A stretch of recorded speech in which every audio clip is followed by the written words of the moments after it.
Assalamualaikum warahmatullahi wabarakatuh.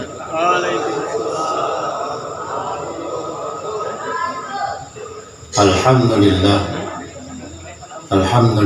nahmaduhu wa nasta'inuhu wa nastaghfiruh wa nu'minu bihi wa natawakkalu alayhi wa na'udzu billahi min shururi anfusina wa sayyiati a'malina. May yahdihillahu fala mudilla lahu wa may yudlil fala hadiya lahu. Asyhadu an la ilaha illallah wahdahu la syarika lahu wa nashhadu anna Muhammadan 'abduhu wa rasuluh la nabiyya ba'dah. Allahumma shalli wa sallim wa barik ala sayyidina Muhammad wa ala alihi wa ashabihi ajma'in. Qala Allah Ta'ala fil Qur'anil Karim ba'da a'udzu billahi minasyaitonir rajim. Bismillahirrahmanirrahim. Ya ayyuhalladzina amanu taqullaha wa qulu qawlan sadida yuslih lakum a'malakum wa yaghfir lakum dhunubakum wa may yuti'illaha wa rasulahu faqad faza fawzan 'azima. Wa yaqul man 'amila shalihan min dzakarin aw untha fa huwa mu'minun falanuhyiyannahu hayatan thayyibah. Wa qala aidan wajahidu billahi haqqa jihadih wajtabakum wa ma ja'ala 'alaikum fid dini min haraj millata abikum Ibrahim. Wa yaqul qul hadhihi sabili ad'u ila Allah ala basiratin ana wa man ittaba'ani fa subhanallah wa ma ana minal musyrikin. Wa qala Rasulullah sallallahu alaihi wasallam awwalu salahu hadhil ummah bil yaqin wa zuhd wa awwalu fasadiha bil bukhli wal amal ayatul amal. Wa yaqul man ahya sunnati faqad ahabbani wa man ahabbani kana ma'iyya bil jannah. Wa qala aidan ad-dunya mazra'atul akhirah kun fid dunya gharib aw 'abiris sabil. Kama qala Rasulullah sallallahu alaihi wasallam.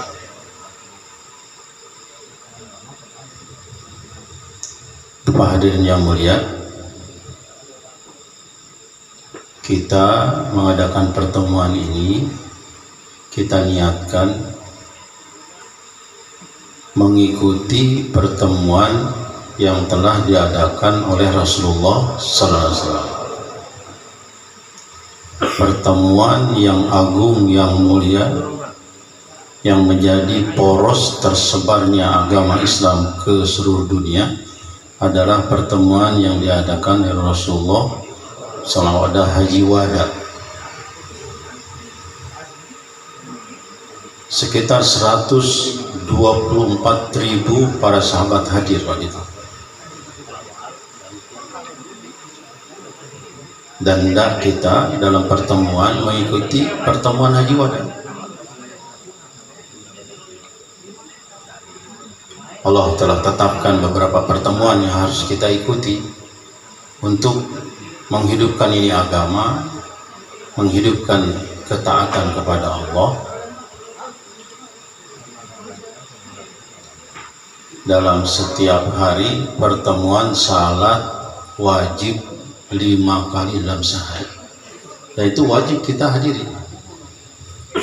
Karena di zaman Rasul tidak ada orang yang tidak hadir salat Jumat berjamaah di masjid. Dalam hadis dikatakan itu hanya orang munafik saja yang tidak hadir pada salat jamaah. Jadi pertemuan ini menentukan nilai kita di hadapan Allah, nilai kita kepada ketaatan atas perintah Allah, sunnah Rasulullah SAW. Tadi dalam hadis Rasul bersabda, man ahya sunnati, barang siapa yang menghidupkan sunnahku. Semua sunnah wajib, semua sunnah penting, semua sunnah sangat disukai oleh Allah. Jaminannya apa? Orang menihubkan sunnah dijamin dia akan masuk bersorga bersama Rasulullah SAW.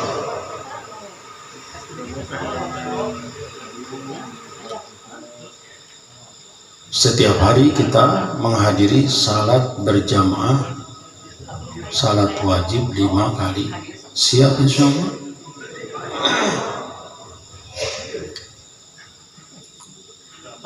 Yang kedua, salat Jumat itu setiap minggu. Dalam hadis dikatakan kalau orang sempat meninggalkan salat Jumat, maka dia sudah keluar daripada Islam. Kita tinggal taubat tadi. Musuh-musuh agama sudah merencanakan, bukan saja menghancurkan dai, tapi menghancurkan agama itu sendiri. Padahal sudah berusaha dari sejak dikirimnya Nabi pertama, musuh-musuh agama buat makar untuk menghancurkan para nabi dan agama. Tetapi ini agama yang menjaganya siapa? Allah. Yang merintahkannya siapa? Allah. Manusia yang akan menghancurkan agama ciptaan siapa? Wa makaru wa makarullah wallahu khairul makirin. Jadi begitu agungnya ini agama, dan tidak akan ada siapapun yang bisa menghancurkan. Satu wali dibunuh, maka Allah angkat senjata, aku perangi dia. Jadi backing kita siapa Pak? Maka kita belajar taat sempurna kepada perintah Allah. Kita datang di sini juga bukan karena apa-apa, karena ingin belajar menghidupkan agama dan menyebarkan agama seperti yang diperintahkan oleh Allah kepada Rasulullah SAW. Dalam setahun kita ada pertemuan. Yang pertama hari raya Idul Fitri. Yang kedua adalah hari raya Idul Adha. Semua orang harus hadir, siapapun dia, walaupun wanita yang udur harus hadir dia. Karena ini perintah Allah, dan di balik perintah Allah ada kejayaan. Di balik perintah Allah ada janji-janji Allah.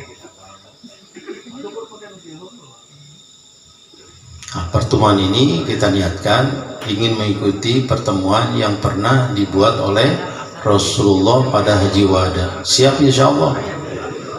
Setelah Haji Wada, apa yang dibuat sahabat? Pulang ke rumah atau berangkat? Pulang ke rumah apa berangkat? Niat semua berangkat insya Allah. Ya kita hidupkan sunnah Rasul, bukan sunnah siapa. Mau kemana kita ini? Dan alhamdulillah berkat perjuangan sahabat tadi, kita serang hanya mendengar saja, tapi alhamdulillah beberapa orang sudah melihat agama wujud di Afrika, agama wujud di Australia, di New Zealand, di Amerika, sampai di kutub utara. Hadirin, subhanallah. Di sana ada satu masjid, kawasan es dari sejak Allah ciptakan. Tidak ada pepohonan, tidak ada dedaunan, tidak ada rumah, semua gelondongan es. Gunung jadi es, lautan jadi es, tanah jadi es. Siap nggak ke sana? Sahabat sudah sampai ke sana. Pengikut sahabat tabi'in juga sudah ikut memperjuangkan ini agama. Tabi'in sudah berangkat ke sana. Salafus soleh, pengikut madhab 4 juga mereka telah berangkat. Para wali sudah berangkat, termasuk Wali Songo ke mana? Ke Indonesia, betul nggak? Nah, sekarang giliran siapa? Giliran siapa? Giliran saya. Siap insya Allah. Dan ini usaha agama sudah Allah amanahkan kepada umat Rasulullah sallallahu alaihi wasallam. Makanya dalam ayat Rasulullah mengatakan, "Qul hadhihi sabili." Inilah jalanku, inilah kerjaku, inilah tugasku, inilah kewajibanku. Ad'u ilallah, mengajak manusia taat kepada Allah, bergantung kepada Allah, menyembah hanya kepada Allah, meminta hanya kepada Allah, memohon hanya kepada, mengeluh hanya kepada, taat hanya kepada, takut hanya kepada. Ini yang penting, jangan pernah takut selain kepada Allah. Siap insyaallah?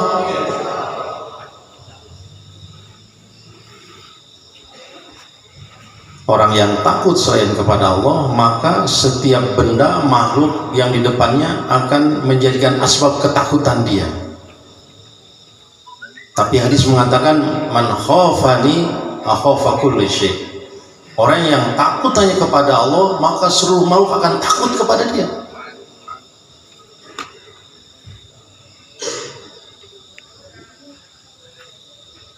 Ini Allah jamin. Ya. Nabi Muhammad sendiri berdakwah, masih di Mekah lagi, mau dibunuh 100 pemuda, dijanjikan akan dikasih hadiah sekian-sekian. Dan mereka sudah mengelilingi rumah Rasulullah. Orang mah kayak cara mengenang berita rek ditangkap guys, itu bisa sare-sare aja. Dahar oke, geus teu nafsu. Betul kan? Ini Nabi sudah di hadapan Nabi 100 orang. Jago-jago tumbak, jago pedang, semua mereka sudah pilihan, pemuda hadir. Bukan main. Tapi para nabi yakin, man kana ma'allah kana Allahu ma'ah. Barang siapa yang selalu taat kepada Allah, mengikuti jalan dan perintah Allah, maka Allah akan bersama dia. Ini janji Allah.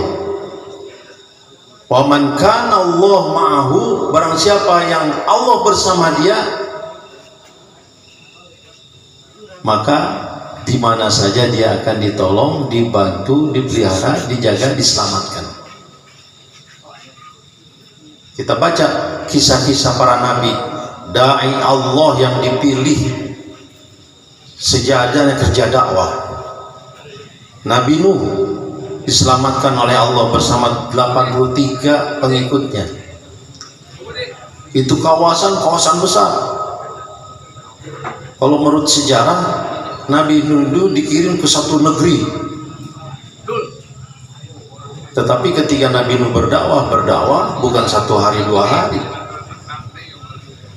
Nabi Nuh lapor kepada Allah, ya Rabbi inni da'autu qaumi lailau. Ya Allah, aku sudah mengajak kaumku siang dan malam, tidak ada istirahat.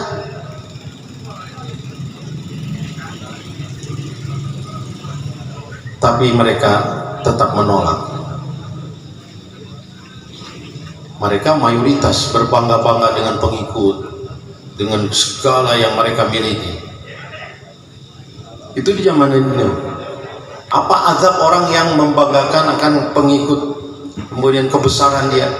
Azabnya Allah hantarkan air. Jadi airnya menjadi tentara Allah sebetulnya.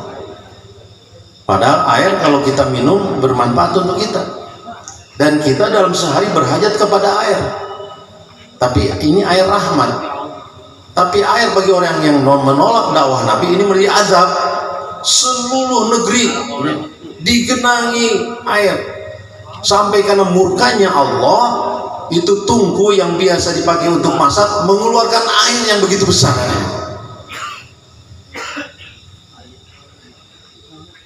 Hujan yang tidak henti-hentinya.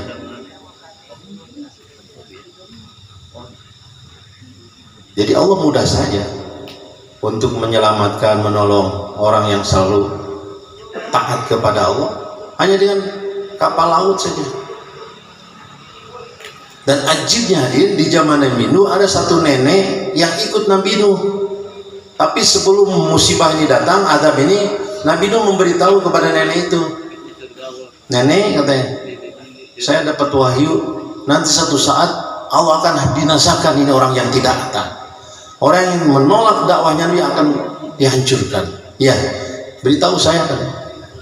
Nabi Nuh sudah selesai membuat kapal, 2 pasang dari jenis manusia dan binatang sudah dimasukkan, dan air sudah meninggi. Ketika Nabi Nuh di pertengahan jalan, dia ingat si nenek ini belum sempat dikasih tahu. Bayangkan, itu negeri, satu negeri, si nenek tinggal di situ, di negeri itu. Tapi begitu janji Allah, wa may yuti'illaha wa rasulahu faqad faza fawzan azima. Ini janji Allah sampai hari kiamat. Siapa saja yang taat kepada Allah dan kepada Nabi yang dihantar, dia akan jaya, bahagia, sukses dunia dan akhirat. Ini bukti nyata hadir. Maka ketika Nabi Nuh ingat begitu sedih, akhirnya minta pada Allah. Akhirnya itu air sudah reda, Nabi Nuh langsung turun daripada kapal, bergegas ke rumah si nenek itu. Nampak dari jauh si nenek sedang nyapu di depan rumahnya. Waktu tsunami di sini, gimana keadaannya Pak? Ada yang selamat? Itu baru tsunami sepangandaran. Gimana kalau tsunami se-Indonesia ini? Azab Allah lebih dahsyat daripada tsunami. Karena kalau azab Allah turun, tidak ada orang yang bisa selamat dan menyelamatkan. Maka dia bergegas. Ketika mendekat si nenek, itu nenek bertanya, wahai Nuh, kapan itu banjir? Katanya, karena kita tadi dari tanya. Subhanallah, ajib.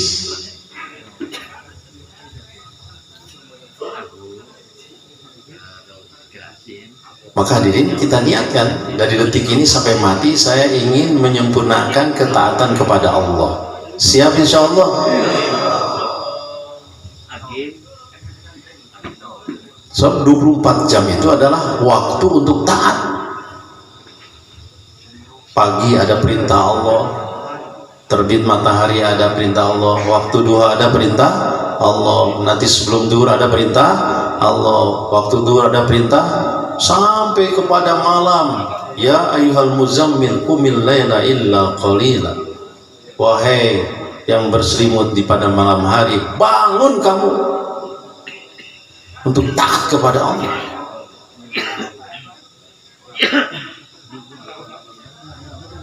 Selesai kisahnya Nabi Nuh. Ini Allah ingin menunjukkan bahwa orang yang taat kepada Nabi yang diutus, maka dia dijaga, dipelihara, diselamatkan oleh Allah Subhanahu wa ta'ala. Tentunya kita yang berkumpul ingin mendapatkan kebaikan seperti itu, betul nggak? Nggak ada cara lain. Nabi Musa bersama kaumnya 600.000 orang dikejar oleh Fir'aun, akan dimusnahkan. Tapi Allah backing orang-orang yang memperjuangkan agama. Sahabat tuh yakin, kuwatul ba'is ma'al mab'uts, kekuatan yang memerintahkan bersama yang diperintahkan. Betul nggak? Ya ulah jauh-jauh lah perkara dunia, betul nggak? Misalkan presiden satu negara mengutus utusannya, itu utusannya dihormati kayak siapa? Kayak presiden. Ucapannya ucapan siapa? Walaupun yang menyampaikan utusan. Di dunia aja begitu kita yakin. Bagaimana kita tidak yakin bahwa kita dihantar oleh Allah? Ya, berarti kekuatan yang menghantar bersama orang yang dihantar. Ini perlu kita yakini. Salat perintah siapa? Silaturahmi perintah siapa? Zakat perintah siapa? Bersilaturahmi. Kawin perintah siapa? Nah, itu mengenah memang. Memperjuangkan agama, dakwah baik di kampung, di dalam kampung, di luar kampung. Perintah siapa? Sementara kita harus taat kepada perintah Allah. Orang yang tidak taat, lihat kaumnya Nabi Nuh. Bukan kaumnya Nabi Nuh saja, istri dan anaknya ditenggelamkan di depan matanya dia. Sementara Nabi Nuh mengatakan, ya bunaya irkab ma'ana, anakku naik. Ya memang hati kalau sudah tertutup, walaupun anak Nabi bandel, tetap ya, sudah tahu ini bukan sembarang air, ini namanya banjir azab, dan tidak ada orang yang bisa menyelamatkan. Nabi Nuh tidak bisa menyelamatkan istrinya dan anaknya, ikut binasa. Nabi Musa alaihissalam dengan Nabi Harun memimpin Bani Israel 600.000, dikejar sampai di pinggir pantai. Orang Bani Israel mengatakan, ya Musa innala mudrakun, Musa kita terperangkap nih. Al-bahru amamakum wal adu wara'akum, lautan di depan kita dan musuh di belakang kita. Siapa? Fir'aun laknatullah alaih. Dan keyakinan para nabi tidak tergoyah dengan apapun, karena da'i ini, nabi ini da'i, orang yang selalu mengajak bergantung, yakin hanya kepada Allah dan taat hanya kepada Allah. Jadi iman da'i itu akan kuat, tidak akan terkesan. Di demo 600.000 bayangkan. Wahai Musa, kita nih sudah terpangkap nih, di depan lautan, di belakang musuh. Tapi ajib tadi, Nabi Musa katakan kalla, tidak. Jawabnya apa? Inna ma'iyya Rabbi, bersamaku siapa? Padahal Nabi Musa punya mujizat, tongkatnya tidak pernah tinggalkan. Tapi bukan tongkat sembarang tongkat. Dulu waktu bertarung dengan pesihir, siapa yang menang? Nabi Musa. Hanya dilemparkan tongkat, semua habis, semua itu sihir. Kalau kita kan begitu, wah ini ada tongkat, tenang aja lah. Para nabi tidak pernah bergantung kepada yang pengalaman, dia bergantung hanya kepada, makanya jawabnya kalla, tidak. Inna ma'iyya Rabbi, bersamaku hanya Allah. Jadi Allah tahu keluhan kita, kata-kata kita. Nabi Musa hanya berkata bersamaku Allah, maka turun jawaban dari Allah, ya Musa idrib bi'asokal bahr, wahai Musa itu tongkat pukulkan ke atas lautan, mencekurang. Musa eta tongkat pukulkan ke hulu saha. Da urang mah hayangna ngabunuh batur ya. Batur itu salah dipitnah, betul nggak? Dicurigai. Hadirin, ini agama aman ya. Ini sejahtera. Membicarakan kesalahan orang aja sudah dosa besar hadirin. Apalagi membunuh orang. Ya. Subhanallah. Dan Nabi Musa tidak berpikir dua kali. Ini tongkat dulu dilemparkan jadi ular, betul nggak? Kenapa Allah suruh ke pukulan ke air, betul nggak? Mun urang, da urang masih berdegong gitu. Bukan mengutamakan perintah Allah, tapi mendahulukan pengalaman. Ini bahaya. Orang seperti tidak akan dapat keyakinan kepada Allah. Pengalaman tidak akan bertemu dengan usaha untuk mencari iman.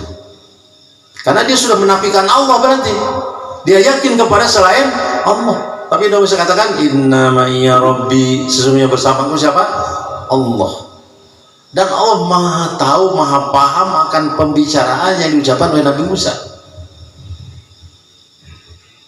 Allah turunkan wahyu, ya Musa idribi asokal bahar. Maka ketika itu tongkat dipukulkan sekali, itu lautan menjadi 12 jalan untuk 12 kabilah Bani Israel. Satu pukul 12 jalan. La ilaha. Maka Allah selamatkan Nabi Musa dengan kaumnya. Dan banyak lagi para nabi hadirin ketika diganggu, ya, dirintangi, dihalang-halangi, mereka selamat, mereka dijaga oleh Allah, mereka dibantu oleh Allah. Termasuk Nabi Muhammad sallallahu mau dibunuh oleh 100 pemuda yang ahli, tapi Nabi Muhammad yakin karena makhluk tidak bisa mendatangkan manfaat dan madarat. La mania lima a'taita wala mutia lima manata wala yanfa'u dal jadi. Itu setiap syarat yang kita baca itu cuman lisan doang yang ucapan, tapi hati tidak berkesan dengan doa kita. Jadi yang kuasa untuk mendatangkan manfaat dan madarat hanya Allah. Makanya nafikan segala persembahan keyakinan kita selain kepada Allah dengan ucapan la ilaha illallah. Uang tidak memberikan manfaat, kekuasaan tidak memberikan manfaat, tanah tidak memberikan manfaat, apapun yang kita anggap bisa manfaat tidak ada manfaatnya. Itu pun kalau ada manfaat, Allah yang mendatangkan manfaat. Nabi Muhammad SAW yakin karena dia selalu bersama Allah. Makanya man kana ma'allah kana Allahu ma'ahu. Barang siapa yang selalu bergantung kepada Allah, taat kepada Allah, mendekat Allah terus, maka pasti Allah bersama dia. Kalau Allah sudah bersama dia, tidak ada perlu apa-apa. Idza wajadtani wajadta kulla syai. Kalau kau dapatkan aku, kata Allah, kau dapatkan segala-gala. Idza faqadtani faqadta. Kalau engkau kehilangan Allah, ada uang susah, ada istri susah, ada kerjaan susah. Jadi orang lain yang nganau gitu. Iya. Orang yang kaya susah, orang miskin komo. Sudah kawin susah, can kawin komo. Boga kepagawean susah, tuh boga pagawean orang jadi si komo. Ya inilah kita adin. Karena manusia ini sifatnya innal insana la zaluman jahul. Ini sifat yang bercokol dalam diri kita dua ini. Ini Al-Quran menerangkan bahwa seluruhnya manusia ini punya sifat dolim dan bodoh lagi adin. Dolim itu apa? Yang diperintahkan tidak dikerjakan, yang tidak diperintahkan. Nah ini dolim namanya adin. Maka hati-hati kita dalam setiap waktu tempat. Adakah saya taat kepada Allah atau taat kepada selain Allah? Jadi kalau kita dalam 24 jam tidak taat kepada Allah, jadi satu hari dolim terus saja. Nauzubillah. Bodohnya apa? Dia mendahulukan hawa nafsu daripada perintah Allah. Padahal dia harus yakin yang menciptakan alam semesta siapa? Yang mengatur alam semesta siapa?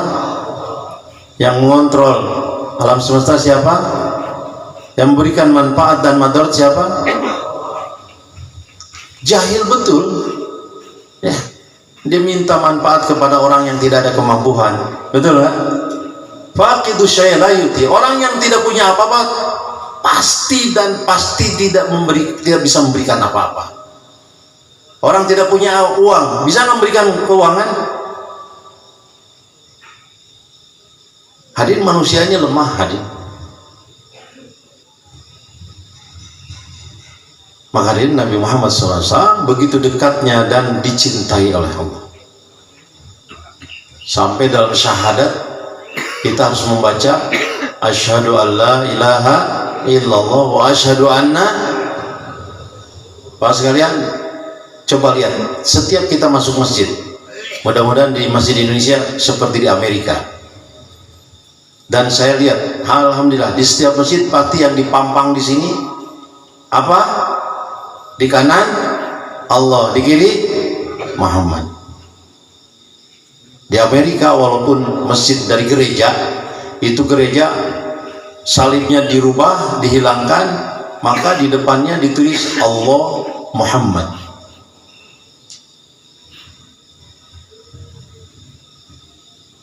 Jadi begitu Allah muliakan Nabi Muhammad SAW, sehingga ketika dia akan dibunuh, dia tidak gemetar, tidak rungsing, tidak susah, ya, tidur nyenyak. Tapi dia tahu ada perintah Allah untuk hijrah. Ya, perintah Allah Nabi Muhammad supaya hijrah, meninggalkan tempat tinggal untuk berangkat ke mana? Ke Madinah. Dalam hadis katanya ketika Rasulullah tahu ini, maka dia ambil wudu, salat, kemudian keluar dengan membaca wa ja'alna min baini aydihim saddaw wa min khalfihim saddaw fa aghshaynahum fahum, yang menjadi melek mata itu dan buta siapa? Wa ja'alna, aku yang menjadikan ini semua. Mata bisa melihat, Allah yang menjadikannya. Mata tidak bisa melihat, juga Allah yang menciptakannya. Rasulullah jalan dengan mengambil satu genggam pasir, kemudian ditiupkan. Dalam kisah katanya, ketika mereka melihat keadaan sudah lama, salah satu orang, beberapa orang datang ke rumah Rasul, ternyata Nabi Muhammad sudah tidak ada. Maka mereka bermusyawarah, nggak ada katanya, Muhammad kemana katanya? Iya katanya, saya lihat, tapi saya nggak ada nafsu untuk bunuh. Nggak nafsu juga datang kepada siapa? Anjir, udah lihat tapi nggak nafsu bunuh. Dan Allah selamatkan sampai di Madinah Munawwarah.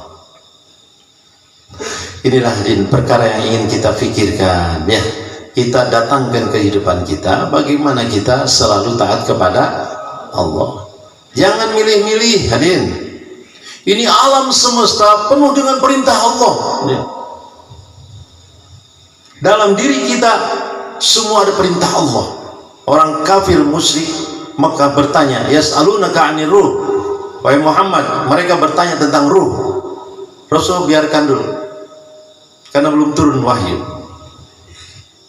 Kemudian Allah turunkan wahyu kepada Muhammad. Mereka bertanya tentang ruh. Jawabnya apa?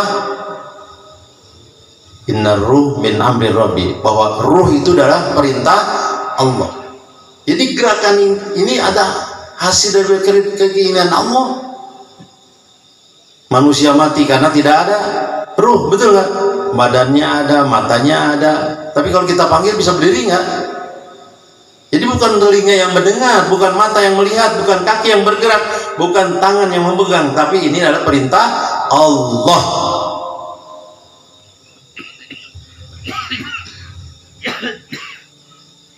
Dan hadirin, hidup kita ini bukan untuk selama-lamanya.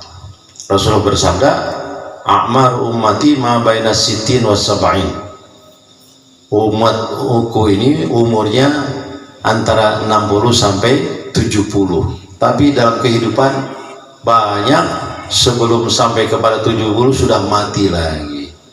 Sekarang ini menurut sensus yang banyak mati itu anak muda. Betul nggak? Lihat anak muda pegawaian naon di jalan ribut gara-gara masalah naon. Belum lagi sampai umur sekian tahun sudah mati aja. Tapi yang kita pikirkan, kematian kita ini ada kelanjutan, bukan mati berhenti, tidak. Orang Islam harus yakin bahwa setelah mati ada kehidupan setelah mati, yaitu alam akhirat, mulai dari kubur. Saya kemarin di Garut keluar 40 hari, itu di depan masjid itu bagus, ada kuburan. Saya bilang bagus ini kuburan, untuk mengingatkan kita rumah terakhir kita tuh itu kuburan. Tingginya setinggi dia, lebarnya selebar dia. Sibuk-sibuk hari-hari mengusahakan dunia, nggak tahu diakhiri hidupnya di mana? Di kuburan. Dunia dibawa nggak? Uang dibawa nggak? Istri dibawa nggak? Suami dibawa nggak? Mobil dibawa nggak? Nah itu Cina Bogor karena Din. Beli mobil baru, pesan sama keluarganya, nanti kalau aku mati kita bawa ya itu Mercy yang baru, taruh di kuburan. Nuntung saha? Garong nuntung. Memang mereka tidak ada keyakinan, Nadine. Seakan-akan bersusah payah untuk dunia dan dunia akan dibawa, padahal tidak satu lembar pun benang diizinkan untuk nempel dalam mayat. Itu kafan itu penghormatan Allah saja, Din. Kenapa? Allah masih memuliakan manusia. Sampai di saat matinya Allah muliakan, jangan terlihat aibnya sehingga semua orang bisa membawa dia ke kuburan. Begitu Allah menyayangi manusia, Din. Hidupnya dibiayai, dikasih rezeki, dikasih segala baik, matinya pun masih dihormati lagi, Din.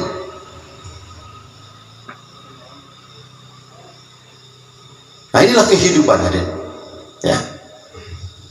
Sebanyak apapun dia memiliki harta, setinggi apapun jabatan yang dia miliki, Din. Apapun dunia yang dia miliki tidak bisa dibawa, Din. Semua ditinggalkan.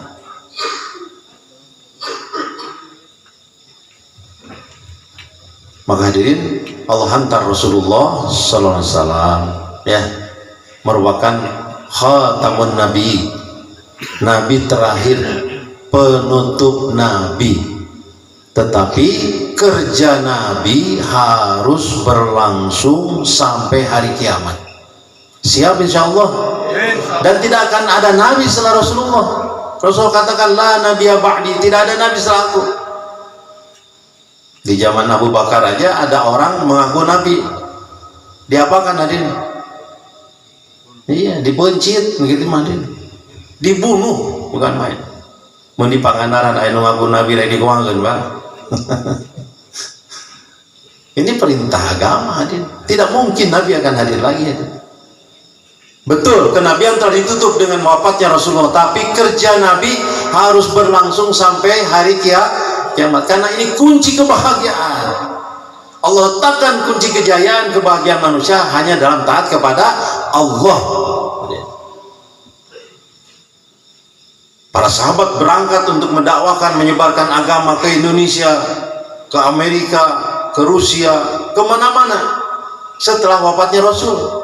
Abu Ayyub Al-Ansari, orang yang pertama menerima hijrah Rasul di Madinah, umurnya 90 tahun ke atas. Kami kemarin baru pulang dari Turki. Beliau dikubur di Turki bersama sahabatnya 30 orang, Nadine. Dan mereka berjalan kaki dari Madinah untuk menyebarkan ini agama, menghidupkan agama, menyampaikan agama kepada orang-orang yang ada di daerah Eropa. Ternyata di perjalanan beliau wafat, mati syahid. Dan beliau pesan kepada teman-temannya, kalau aku mati, kuburkan di tempat di mana jemaah berhenti, tidak ada tempat lagi. Ternyata mereka berhenti di Istanbul. Siap ke sana, Pak? Insyaallah. Jadi para sahabat itu lahir di Madinah dan Mekah, mati di luar Madinah dan Mekah. Itulah kematian yang mulia. Jadi husnul khotimah itu adalah mati dalam taat kepada Allah. Silakan di mana saja. Dan para sahabat paham, karena Allah telah berikan tugas kepada umat ini. Umat ini memang umurnya pendek-pendek, kemampuannya pun lemah, keadaannya pun lemah-lemah, tenaganya pun lemah. Tapi subhanallah, ini umat telah diangkat oleh Allah. Dia dijadikan umat yang terbaik dibanding pada umat-umat yang dahulu. Jadi kita ini punya kedudukan di hadapan Allah. Ini ayat diturunkan kepada Rasulullah 20 abad yang lalu. Allah berfirman, kuntum khairu ummatin ukhrijat linnas ta'muruna bil ma'ruf wa tanhauna 'anil munkar wa tu'minuna billah. Kalian adalah umat yang terbaik. Khair, sudah khair, tidak lagi bahasa Arab kata-kata khair. Kalau bahasa Inggrisnya the best, sudah. Ini umat yang terbaik, padahal umurnya pendek-pendek, kekuatannya lemah, kekuatannya hanya terbatas, segalanya terbatas ya. Umat dahulu ibadahnya ketika dia sujud itu batu yang dipakai sujud sampai deklok Pak. Itu Bani Israel. Apalagi umatnya Nabi Nuh alaihissalam, katanya baliknya itu umur 300 tahun. Dakwahnya Nabi Nuh saja 950 tahun.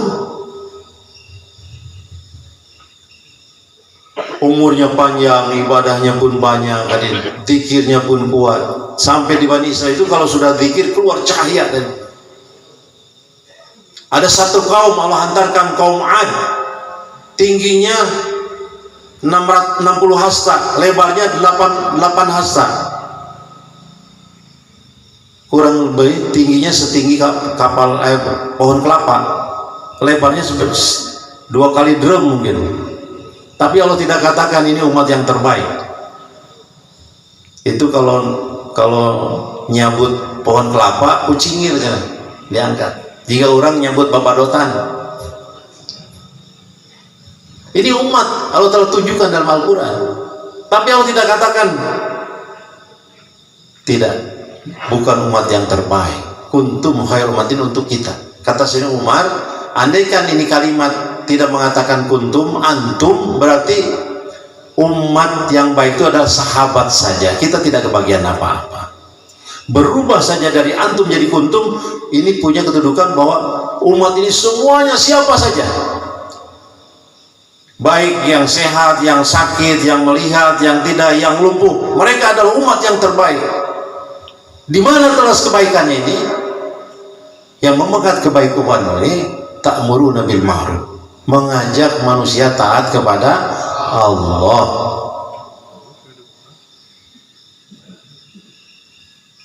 Inilah kerja kita sekarang, dan mencegah mereka daripada kemungkaran. Kemungkaran itu apa? Semua perkara di luar perintah Allah dan sunnah Rasulullah SAW. Dan Allah ciptakan kita untuk menyempurnakan agama. Wala tamutunna illa wa antum muslimun. Udkhulu fis-silmi kafah. Amalkan ini agama secara sempurna, nanti mati ditagih. Wala tamutunna illa wa antum muslimun. Maka hadirin, ini perkara supaya kita jadi pikir kita siap insya Allah, bukan menyempurnakan makan ya, menyempurnakan pakaian, menyempurnakan apa, bukan hadirin. Nanti nafsu itu akan disempurnakan di akhirat hadirin, di surga.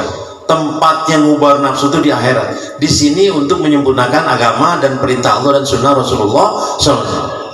Inilah yang perlu kita pikirkan dari sekarang, karena kematian rahasia Allah. Tidak tahu kapan kita mati, di mana kita mati. Tapi kalau nanti kita dalam taat kepada Allah, kita dapat kematian yang baik. Siap semua hadirin?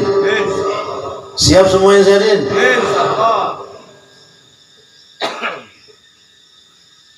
Sebab kalau kita evaluasi diri kita dalam 24 jam taat kepada Allah itu berapa jam? Kalau 5 salat, setiap salat 10 menit, berarti kita hanya berapa? 50 menit taat kepada Allah. 23 jam di mana kita hadir? Cuman kita nggak sadar aja. Padahal perkara yang paling berharga di hadapan Allah adalah waktu. Dan Allah hukum manusia dalam kerugian karena salah mempergunakan umur dan waktu hadir.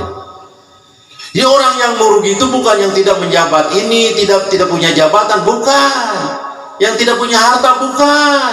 Yang tidak punya pengikut, bukan hadirin. Tidak punya tanah, bukan hadirin. Tidak punya mobil, bukan.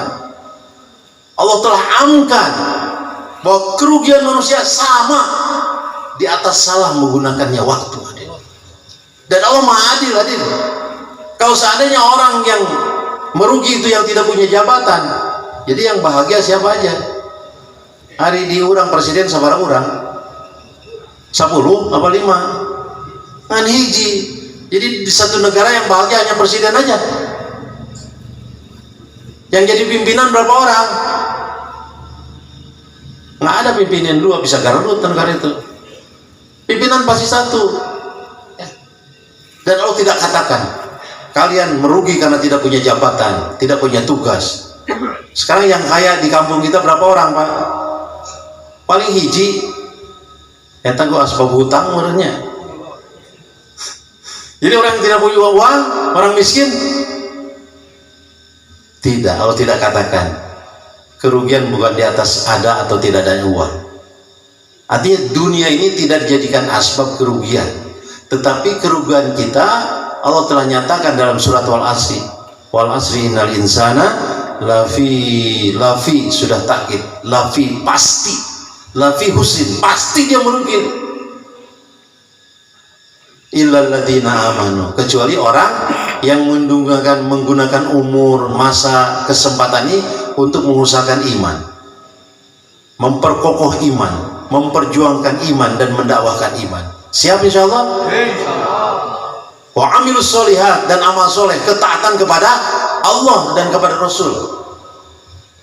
Beruntung hadirin ya, karena tidak semua kita punya uang, tidak semua kita jadi pejabat. Yang punya kita ada umur, kesempatan dipakai untuk memperjuangkan dua, iman dan amal soleh. Jadi mudah sekali agama hadir. Dan kalau kita berangkat juga untuk mencari iman, pahalanya besar. Belum lagi kerja, kita sudah dikasih pahala. Kalau kita sudah dapat, Allah jamin, Allah berikan segala pertolongan dengan asbab keyakinan. Wa kana haqqan 'alaina nasrul mu'minin. Allah bersumpah atas dirinya, pasti dan wajib bagiku untuk menolong orang-orang yang beriman. Iman seperti para sahabat, tidak terkesan dengan apapun yang dihadapannya. Dengan amal soleh, jelas. Maka hadirin, indah perkara yang kita pikirkan dan kita usahakan dan kita sampaikan kepada istri dan anak kita dan kepada saudara kita, kepada handai tolan dan kepada teman kita. Siap insyaallah hadirin? Iya. Agama nih, agama ini mudah, sahal, mudah sekali, ringan lagi hadirin. Orang buta bisa mengamalkan agama, ya. Orang sakit bisa mengamal agama. Agama begitu mudah. Orang tidak bisa salat berdiri, duduk. Tidak bisa duduk juga, telentang. Susah telentang dengan kedipan mata dan jari saja. Allah terima salat seseorang dengan seperti itu hadirin. Jadi sungguh sangat merugi kalau kita tidak bisa mengamalkan agama. Dan siapa saja yang di dalam dirinya agama, ada agama, disentuh agama, jadi mulia hadirin. Bukan main ini. Ini karpet kalau ada di masjid, boleh nggak orang menginjak dengan sepatu? Kalau ada orang naik karpet ke masjid pakai sepatu, rek digumakan di Pangandaran kira-kira. Tapi jangan coba-coba ke istana nyeker. Karpetnya 200 juta. Kalau nyeker disensorikan, malah dilarang. Rek naon saja. Lihat, apa perbedaan karpet di masjid dengan karpet di istana? Karpet di hotel, karpet di tempat-tempat itu. Hadir. Hubungannya karena agama saja. Burung hudhud karena ada fikir agama. Allah catat di dalam Al-Quran sampai hari kiamat. Anjing Ashabul Kahfi karena hubungan dengan agama, Allah terapkan di dalam Al-Quran. Ajib ini. Maka ini agama yang membawa, yang mengangkat nilai seseorang. Jadi nilai manusia bukan dengan kebendaan. Nilai manusia dengan agama yang wujud dalam dirinya. Dan nanti masuk surga juga karena agama. Ini empat golongan yang sudah dijamin oleh Allah masuk surga. Minan nabiyyin wasiddiqin wasyuhada wassolihin. Saya dengan bapak kalau mati mau di mana ini, Pak? Di akhirat hanya ada dua tempat, ada surga dan neraka. Kalau kita mati mau di mana, Pak? Tetangga atau mau di surga? Iya. Walaupun bagaimana orang bedegong, kalau ditanya kalau mati mau di mana, mau di surga pasti, betul kan? Saya ketika di Amerika, saya tanya orang bule, brother, if you die, where you want to be? Kalau kamu mati mau di mana? Di surga katanya. Jika nu akina, waritu salat, daya agama, terjauh jeung orang Islam. Nanti, hayang asup agama, tu sholat, tu silaturahmi, tu sodakoh, tu ngaji. Kayak apa bedanya dengan orang Amerika nih? Jadi hadirin, kalau kita ada wujud agama ketaatan kepada Allah, pasti Allah akan jamin kebaikan dunia dan akhirat. Maka hadirin, untuk mendapatkan kebaikan agama ini, iman dan amal soleh, kita perlu berkorban dan bermujahadah. Siap insya Allah? Ya, bapak mau makan apa cukup duduk di masjid sampai deklok gitu, sampai hitam jidatnya, ya Allah kasih makan, datang makanan. Apalagi orang mau kawin, ya di masjid, ya Allah kasih apa? Datang uang. Iman dan amal soleh ini tidak ada tokonya, Pak. Kalau ada tokonya, orang kaya yang paling kaya iman, nah, betul nggak? Meser sakuintal iman, tiasa tak? Tapi tetap dia harus bergerak, harus diusahakan. Kita ini perlu iman dan amal soleh. Maka usaha yang benar untuk sampai ke sana adalah usaha yang pernah ditunjukkan oleh Rasulullah SAW, yaitu usaha dakwah. Ya, alhamdulillah hadirin, ini kegiatan bukan hanya di Indonesia. Kemarin saya pulang dari Inggris. Di Inggris alhamdulillah dahulu 0 masjid, sekarang ada 4.500 masjid. Apa begitu mudah masjid wujud? Nggak mudah, Pak. Di Indonesia juga ada tanah wakaf dulu, betul nggak? Ditanda tangan ke panitia, tanda tangan ke camat, baru kita bangun masjid. Tapi alhamdulillah di Eropa tuh masjid tidak perlu membangun, beli gereja yang sudah tinggalkan puluhan tahun. Itu yang namanya kalau kita dengar ada masjid di Amerika, itu gereja tadinya, hadir.